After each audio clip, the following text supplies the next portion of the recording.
মহান রব্বুল আলামিন বলেন জাহান্নামীদের জন্য এইগুলো হইল তাদের উপযুক্ত জিনিস।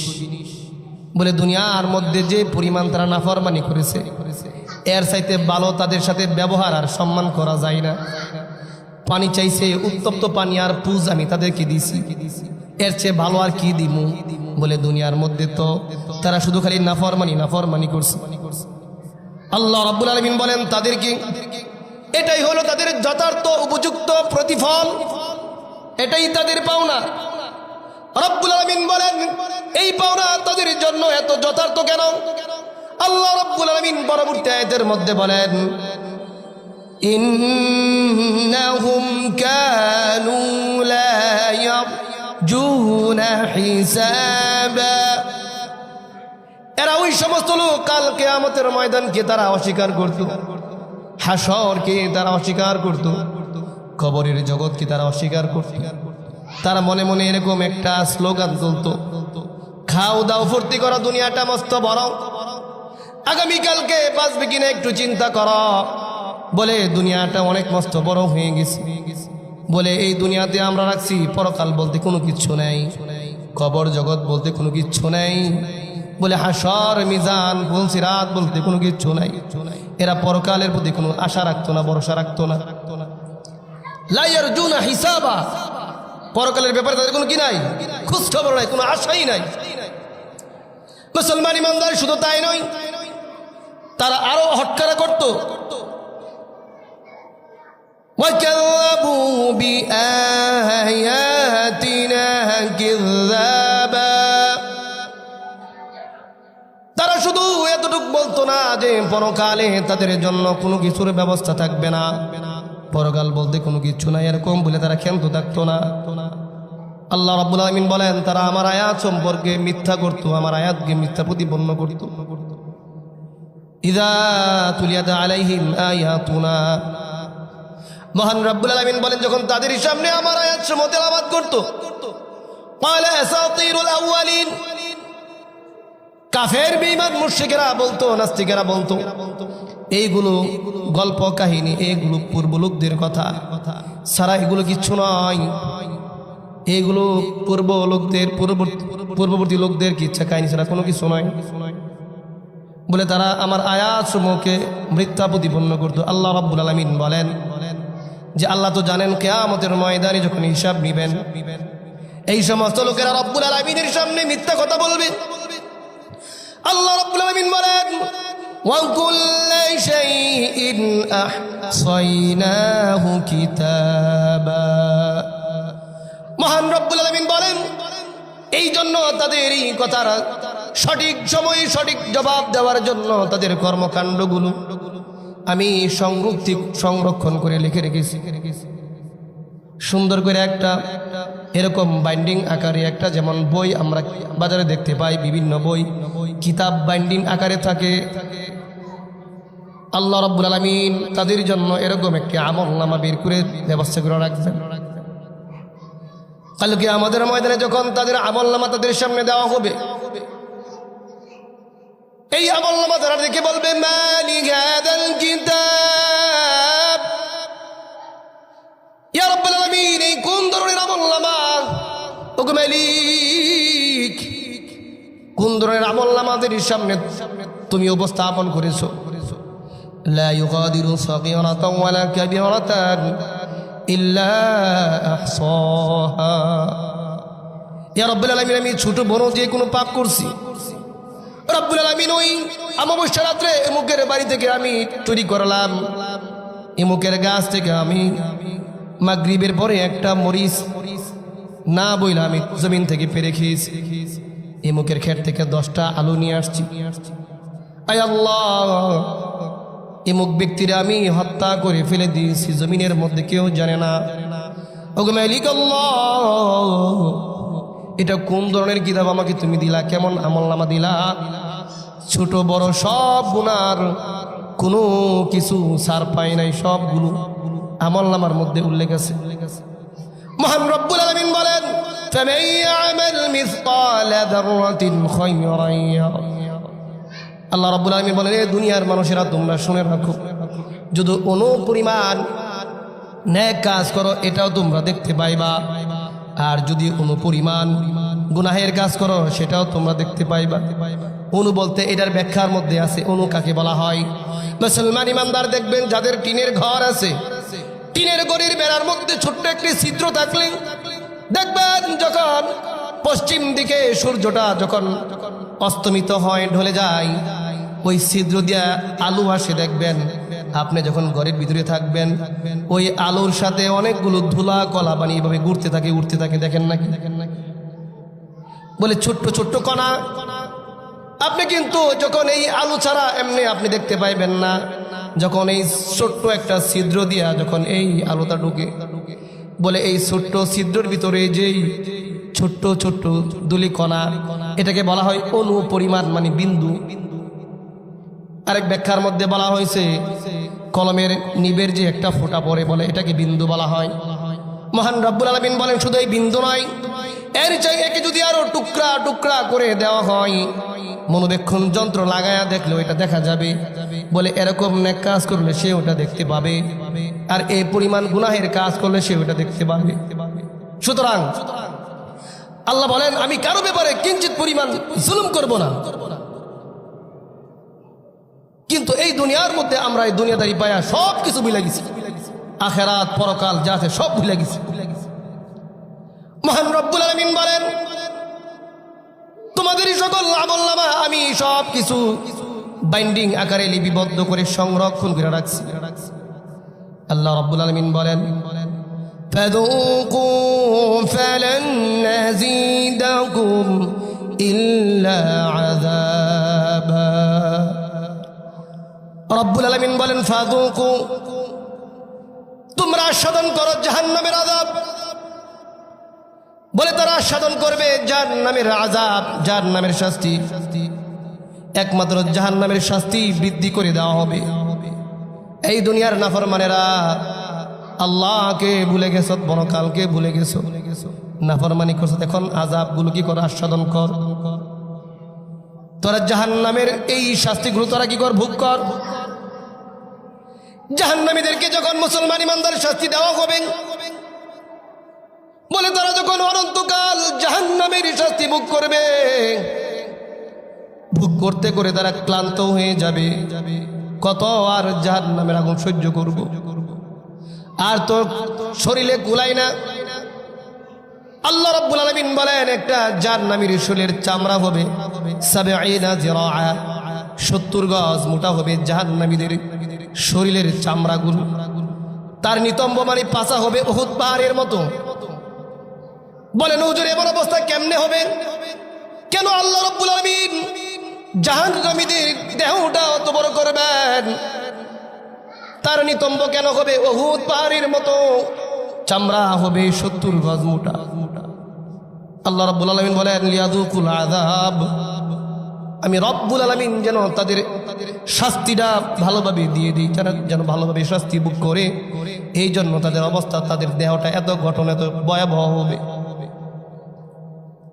জাহান্নামীদেরকে যখন শাস্তি দেওয়া হবে, রব্বুল আলামিনের দরবারে বলবে আল্লাহ, হে মালিক আর কতকাল আমাদের কি জাহান্নামের আগুনে পোড়াইবা, জ্বলাইবা গো আল্লাহ।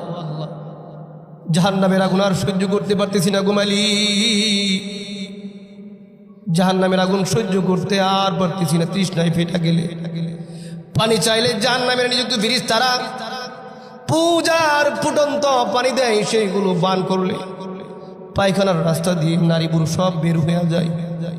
আল্লাহ দুনিয়ার আগুন তো লাল ছিল, জাহান্নামের আগুন কালো। আল্লাহ আর সহ্য করতে পারি না, আমাদেরকে তুমি মৃত্যু দিয়া দাও।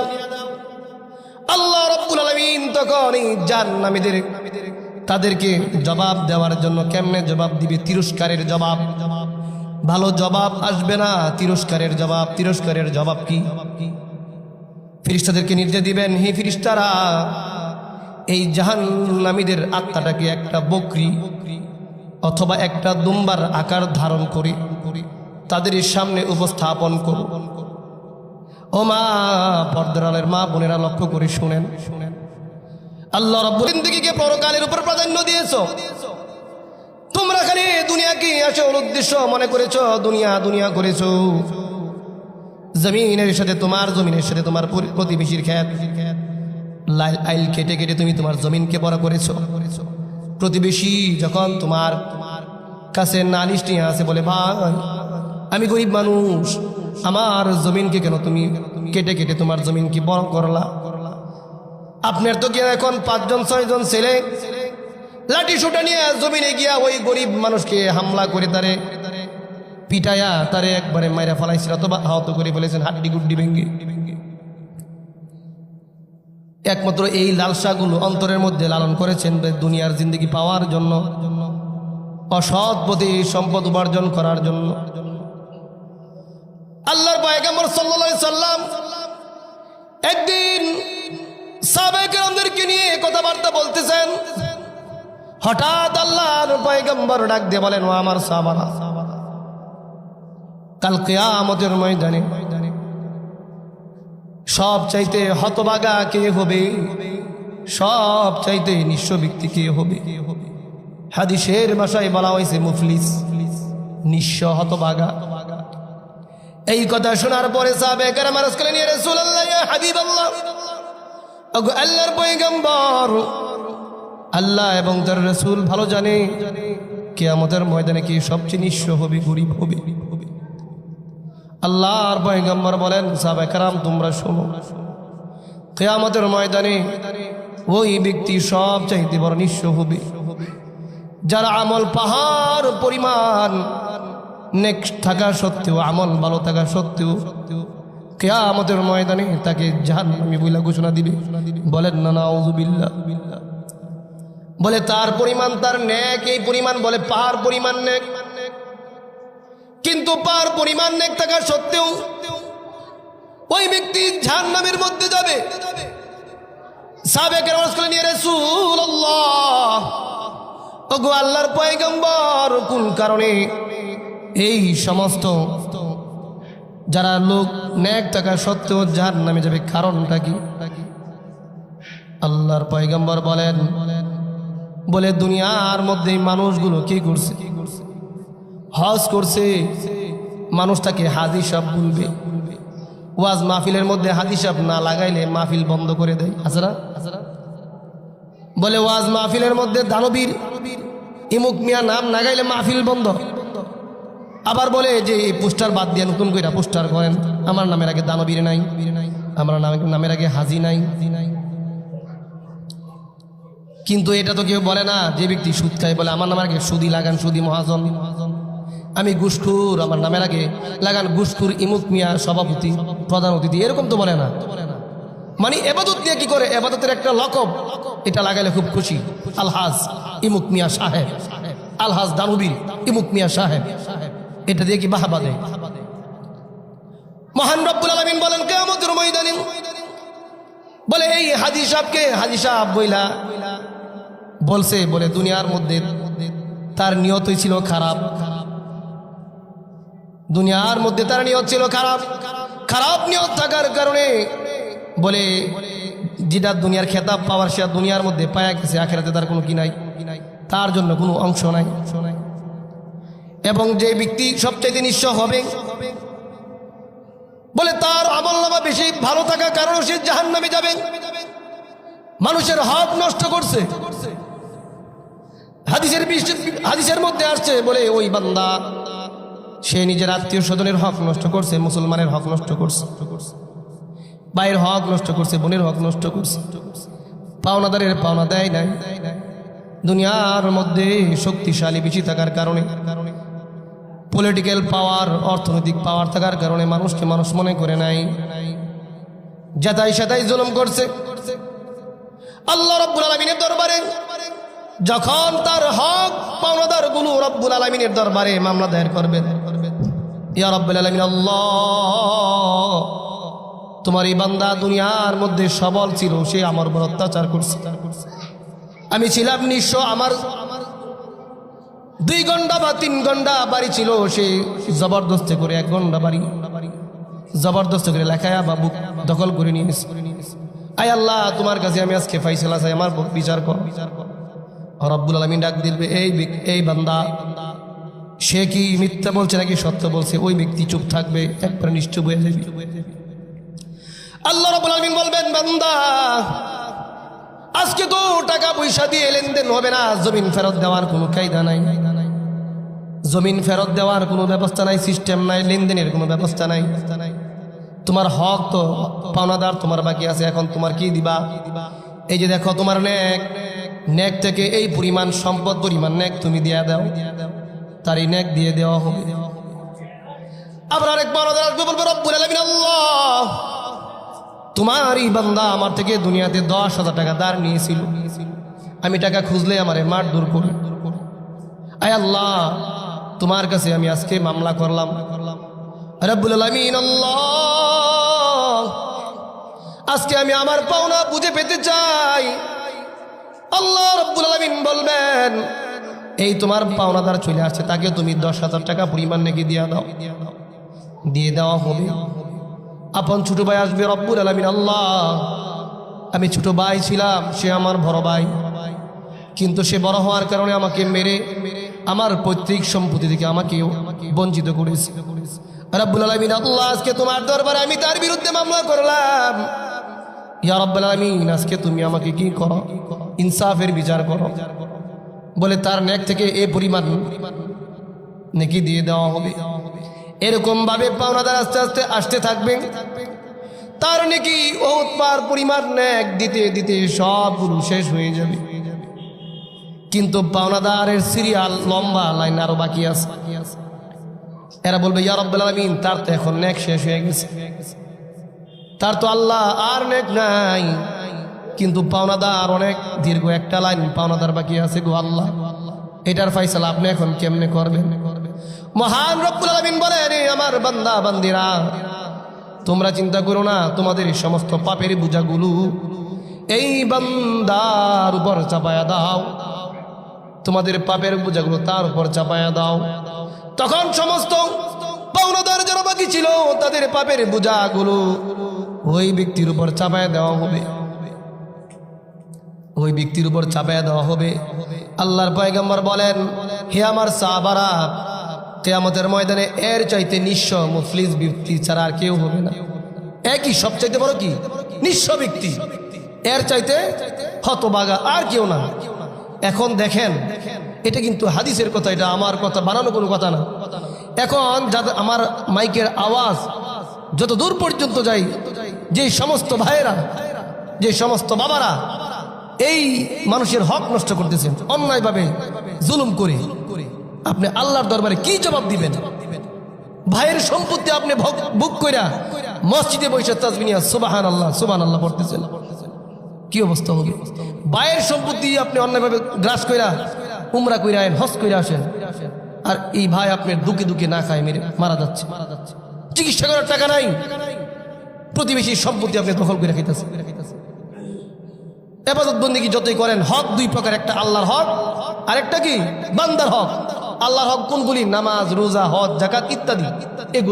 এগুলো যদি আল্লাহ কি করে, ইচ্ছা করলে বলে, আল্লাহ বলেন হ্যাঁ ইনশা আযাবাহু ওয়া ইনশা, আল্লাহ ইচ্ছা করলে এগুলো মাফ করতে পারে, আবার এর কারণে আযাবও দিতে পারে, কিন্তু বান্দার হক আল্লাহ নষ্ট করবে না। সুতরাং যারা বান্দার হক কি করেন, নষ্ট করছেন, আজ থেকে এই মসজিদে তওবা করেন, আর কোনোদিন যেন কোনো ভাইয়ের হক নষ্ট না হয়, এগুলো খেয়াল রাখতে হবে। আজকে সমাজের মধ্যে আজকে এই অবস্থা, যে জায়গায় দেখেন এই ভূমি বিষে গেলে আপনার থানায় গেলে শুধু মামলায় জায়গা নিয়ে, জমি নিয়ে, ভাই ভাইয়ের বিরুদ্ধে মামলা করি, বোন বোনের বিরুদ্ধে মামলা করি, সন্তান বাবার বিরুদ্ধে মামলা করে, বাবা সন্তানের বিরুদ্ধে মামলা করে, মেয়ে মার বিরুদ্ধে মামলা করে, মা মেয়ের বিরুদ্ধে মামলা করে। এই অবস্থা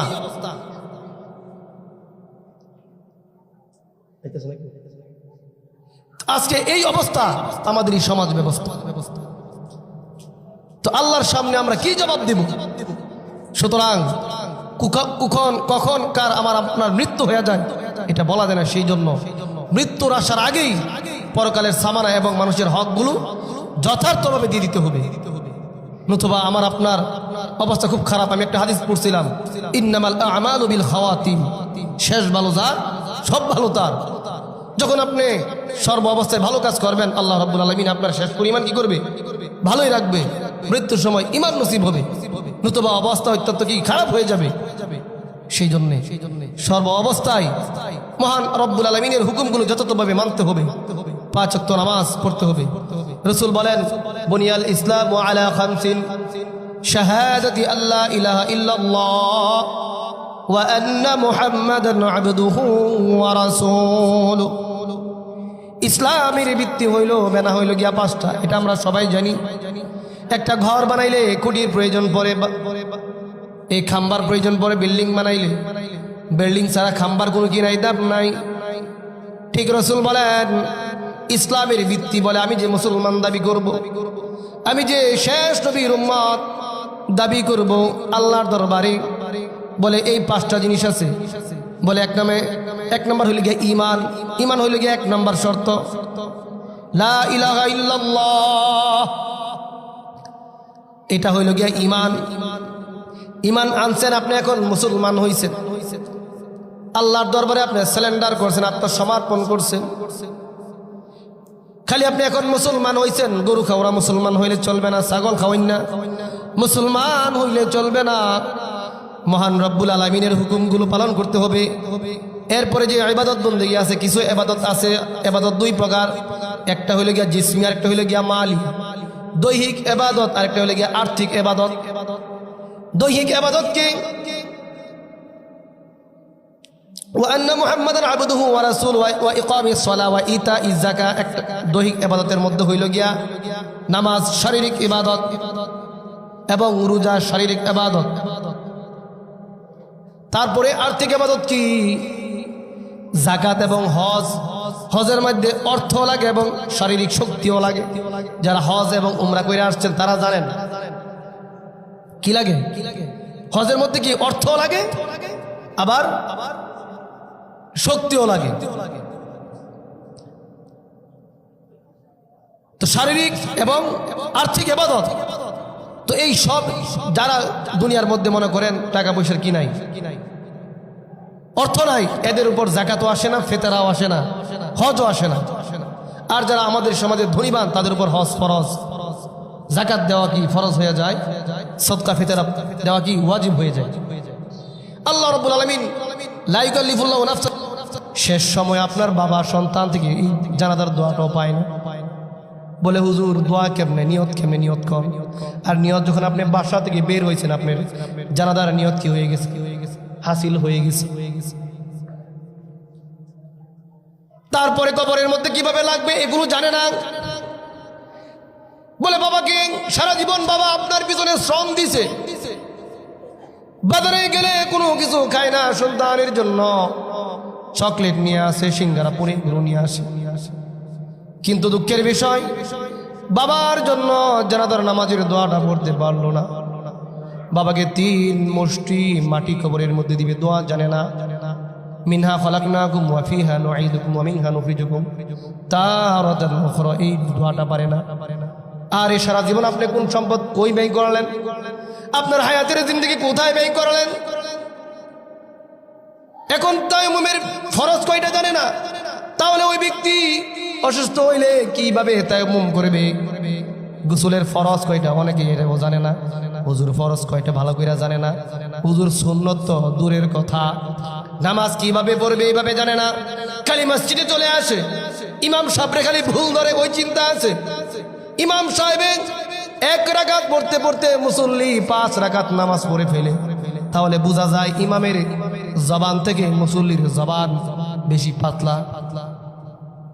কারণ ইমামের জবান থেকে বেশি পাতলা হইলেই ইমাম সাহেব 1 রাকাত পড়তে পড়তে মুসল্লি 2 রাকাত 3 রাকাত পড়া ফেলায়।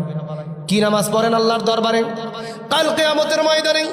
এই সমস্ত নামাজকে পুটলা বানায়া দুর্গন্ধযুক্ত কাপড়ের মধ্যে পেঁচায়া মুসল্লিদেরকে আল্লাহ রাব্বুল আলামিন বলবে, এই তোর নামাজ তুই নিয়ে নে। এখানে তার চেহারার মধ্যে এভাবে নিক্ষেপ করা হবে।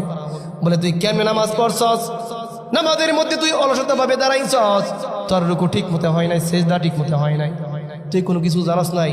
খালি ব্যবসা করলে কেমনে লাভ হইব এটা জানোস, সুদের উপর টাকা লাগাইলে লাভ হইব এটা জানোস, সুদের টাকা না দিতে পারলে ছাগল গরু নিয়ে আসো, ঘুষ খাইলে একটা দরবার। আল্লাহ রাব্বুল আলামিন বলবেন, তরে আমি বুদ্ধিমান বানাইছিলাম, তুই মূর্খ, কিন্তু তরে উপস্থিত বুদ্ধি আমি দিছি, সমাজের মধ্যে বিচার করবি, ইনসাফের বিচার। কিন্তু ইনসাফের বিচার তুই করস নাই, টাকা খায়া তুই বিচারের মুড় ঘুরাই দিছস, টাকা খায়া বিচারের মুড় তুই কি করছস? ঘুরাই দিছস। হাদিসের মধ্যে আসছে কিয়ামতের ময়দানে এই সমস্ত জালেম মানুষগুলো যারা অন্যায়ভাবে বিচারক করছে, জুলুম করছে, এদের একটা বাঁকা হইয়া উঠবে, একটা কাঁধ থাকবে ডাউন আর একটা কাঁধ থাকবে উপরে, এভাবে বাঁকা হইয়া হাসরের ময়দানে উঠবে। বলে দুনিয়ার তুমি সব কিছু জানো, কেমনে ব্যবসা করলে লাভ হবে এগুলি সব জানো, সন্তানকে কোন ভার্সিটির মধ্যে পড়াইলে ভার্সিটি কমপ্লিট করলে সে কি করবে, নগদ চাকরি পায়া যাইব, এটি তুমি সব জানো। কিন্তু তুমি যে উজুর ফরজ কয়টা, গোসলের ফরজ কয়টা, নামাজের বাহিরে এবং ভিতরে কয় ফরজ, সূরা ফাতিহা শুদ্ধ করে পড়তে পারো না, এই যে শিখলেন না, এইগুলোর কারণে আল্লাহর দরবারে কি জবাব দিব? আল্লাহর পয়গম্বর বলেন তলাবুল ইলমি ফরিদাতুন আলা কুল্লি মুসলিম, প্রত্যেক মুসলমান নর নারীর উপরে ইলমে দ্বীন শিক্ষা করা ফরজে আইন। বলে সন্তানকে মুফতি বানানো ফরজ না, আপনার মুহাদ্দিস বানানো ফরজ না, শাইখুল হাদিস বানানো ফরজ না, হাফেজ বানানো ফরজ না। যেই পরিমাণে ইলম সন্তানকে শিখাইলি, সহি শুদ্ধভাবে কোরআন শিখলেন, নামাজের মাসআলা, ওযুর মাসআলা, তারপরে রোজার মাসআলা, হজ যাকাতের মাসআলা, পাক নামাকের মাসআলা, এইগুলো যদি বান্দা না জানে উল্টা পাল্টা কাজ করবে, সে শরীয়তভাবে চলতে পারবে না। বলে অনেক মহিলা জানে না, যদি একটা পাত্রের মধ্যে কুকুর যদি জিহ্বা দিয়া চাটে কয়বার ধুইতে হবে, কেমনে ধুইতে হবে, এটা অনেকেই জানেন। কয়জনে বলতে কই পারবেন যে একটা পাত্রে মনে করেন ডেক অথবা কড়াই বাইরে রাখছে, এটা ধুইব, উনি ঘরের কাজে ব্যস্ত, এখন কুকুরে এসে কি করছে, জিহ্বা দিয়া চাটছে, এটার মাসালা, এটা আপনি পাক করবেন কেমনে? মহিলা কি করবো, এই তো সে তো মনে করেন দেখছে, দেখেও কি করে একবার মনে করে পাউডার দিয়া এবারে ঘষায়া নিয়ে আসছে, কিন্তু এটা কিন্তু পাক হয় নাই। 7 বার সালি দিয়ে ধুইতেইব, একবার ধুইবেন, আবার সালি দিয়া ডিম দিয়া ধুইব, মরাইব, তারপরে আবার দিব, আরেকবার সালি দিয়ে ডিম দিয়ে মরাইব, এইভাবে 7 বার। কারণ এই লালার মধ্যে বিষাক্ত থাকে। কিন্তু দেখেন কত মানুষ আমরা এই হারাম আমাদেরকে খাওয়া দিচ্ছে, এই নাপাক আমাদেরকে খাওয়া দিচ্ছে মা বোনেরা। কিসের কারণে? বলে তারা সঠিক মাসআলা না জানার কারণে। কালকে আমাদের ময়দানে শ্রেণীর সন্তানদেরকে আল্লাহ রাব্বুল আলামিন যখন জাহান্নামের ফয়সালা করে দিবেন, ওই সন্তানেরা রব্বুল আলামিনের দরবারে ডাক দিয়ে বলবে, মালিক আল্লাহ, জাহান্নামের ফয়সালা করে দিয়েছো গো আল্লাহ, কোনো আক্ষেপ নাই, কিন্তু আমার মা বাবাকে আপনি ডাইকে নিয়ে আসেন, তাদের বুকের উপর পাড়া দিয়ে আমি আজকে জাহান্নামে যাব। আল্লাহ তো সবই জানে, বলবে বান্দা তোমার মা বাবার বুকে পাড়া দিয়ে কেন যাইবা? মহান আল্লাহ রাব্বুল আলামিনের কথাগুলো শুনে বলবে, আল্লাহ আমরা তো দুনিয়ার মধ্যে অবুঝ ছিলাম, কোনো কিছু বুঝতাম না, আমার আব্বা আমাকে ইংলিশ মিডিয়াম স্কুলে ভর্তি করাইয়া দিছে, আমি ঈমান কি জিনিস শিখি নাই, পাক না পাক কি জিনিস আমি শিখি নাই গো আল্লাহ। আল্লাহ কাকে বলে আমি আল্লাহর পরিচয় জানি না, রাসূলের পরিচয় জানি না, দাঁড়ায় দাঁড়ায় পেশাব করছি, পেশাব কইরা ঢিলা লই নাই, পাক না পাক হারাম হারাম হালাল হারামের কোনো তফাৎ আমি করি নাই গো আল্লাহ। ইয়া রাব্বুল আলামিন, আল্লাহ যদি আমার মা বাবা কি করতো, আমাকে একটু ধর্মীয় শিক্ষা দিত, তাহলে আমি ওই ধর্মীয় শিক্ষা গ্রহণ করে আমি ভালো পথে চলতাম। কিন্তু রব্বুল আলামিন যখন জাহান্নামের ফয়সালা হয়ে গেছে, আজকে আমি যখন জাহান্নামের মধ্যে যাব, ওই মা বাবার বুকের উপর পাড়া দিয়ে আমি জাহান্নামের মধ্যে যাব। মুসলমান ইমানদার, সেই জন্য সন্তানগুলোকে